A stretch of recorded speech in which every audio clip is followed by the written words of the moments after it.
नमस्कार, सुराकीखबर.com मा यहाँलाई हार्दिक स्वागत छ। म कृष्ण पौडेल। प्रहरीले जनआस्था साप्ताहिकको केन्द्रीय कार्यालयमा खोज तलास गरेको खबर प्राप्त भएको छ। कार्यालयमा प्रहरीले छापा मारेर केही विषयमा अनुसन्धान तथा खोज तलास गरेको बताएको छ। यस घटनालाई लिएर एक पक्षले राज्यको आतंकको संज्ञा दिएका छन् भने प्रहरीले कार्यालयमा खोज तलास गर्नुको आधिकारिक कारण र कानुनी आधार बारे भने अहिलेसम्म स्पष्ट विवरण सार्वजनिक गरिसकेको छैन।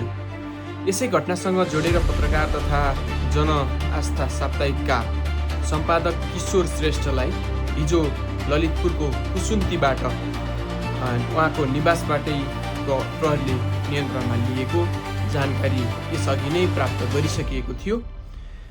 उपसभामुख रुबी कुमारी ठाकुरले दिएको उजुरीको आधारमा पत्रकार श्रेष्ठलाई नियन्त्रणमा लिएको हुन सक्ने चर्चा भए पनि यस विषयमा आधिकारिक जानकारी भने प्राप्त भइसकेको छैन। त्यसैले अहिले सार्वजनिक भएका दाबी र सूचनाहरूलाई स्पष्ट रूपमा पुष्टि नभए पनि विभिन्न चर्चा परिचर्चा र सामाजिक सञ्जालमा भाइरल भएका विषयहरूलाई प्रहरी वा सम्बन्धित निकायबाट आधिकारिक जानकारी प्राप्त भएपछि घटनाको थप जानकारी यहाँहरूमाझ प्रस्तुत गर्नेछौँ। सुराकी खबरसँग जोडिरहनुहोला। धन्यवाद। नमस्कार।